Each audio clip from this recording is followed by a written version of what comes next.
We're here with Debbie Bacigalupi, and she has sort of taken the mantle from people like Nita, which is it's been amazing how we've gone through this journey of seeing what our government is doing to us and seeing what the world's doing to us. She has been a spokesman against Agenda 21, has given information to literally thousands and thousands of people. And Debbie, give us your take on this whole thing today. Well, it's rather maddening. I've been saying that I'm damn mad because in the decade that I've been involved in trying to alert the public about this dam removal, it's actually dam destruction. It's the breaching of 4 clean, green, renewable energy dams, and then there's 20 million cubic yards of sediment behind it, sludge, ooze that's going to kill the very fish, Terry, that they claim they're out to save. Which you can buy, by the way, coho salmon and wild coho salmon in Whole Foods for $8.99 a pound. So what do I think of this? I think it's a damn scam, as this sign says, and I think that it is an Agenda 21 method on how to control all people. If you remove these dams, destroy them, you are going to hurt ranchers and farmers who provide people with not only food but livestock byproducts. You're going to hurt economies, recreation that exist on the river. You're going to hurt this area because when we have catastrophic wildfires, where are they going to get the water to put these fires out? There's no irrigation, the recreation economy, all these benefits of that renewable water, which is why it's called renewable, because we use it over and over and over again.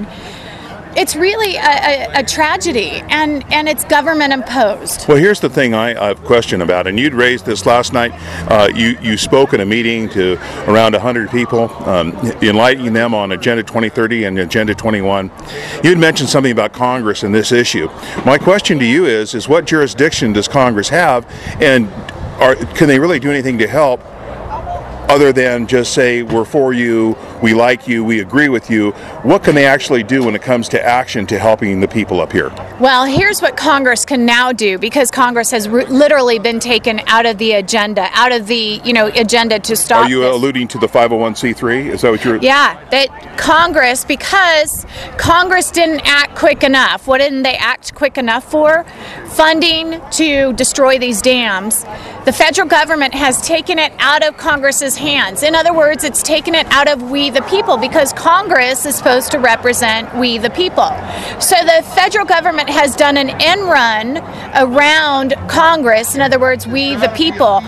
What people in Congress can do is continue to get this out to the public, to the people they're supposed to represent.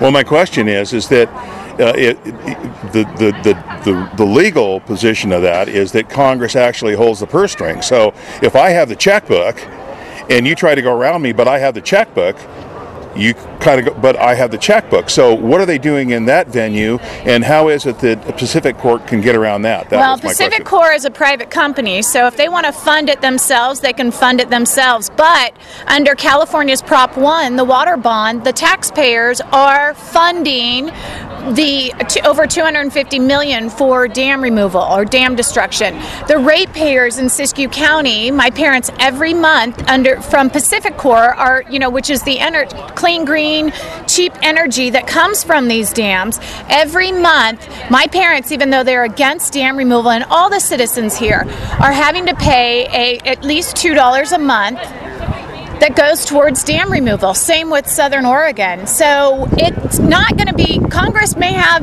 purse strings in some areas, but this is being footed by either public-private partnerships, aka Agenda 21, or the taxpayers. That's the bottom line. Well, the taxpayers that do fund this are actually the Pacific Corp customers. So the actual people that voted against this are the people who are having to pay for it, number one. But we also heard we did hear from Doug LaMalfa's representative, and also I heard from Brian Daly's representative that we have videoed, and that is that that this money isn't appropriated for dam removal.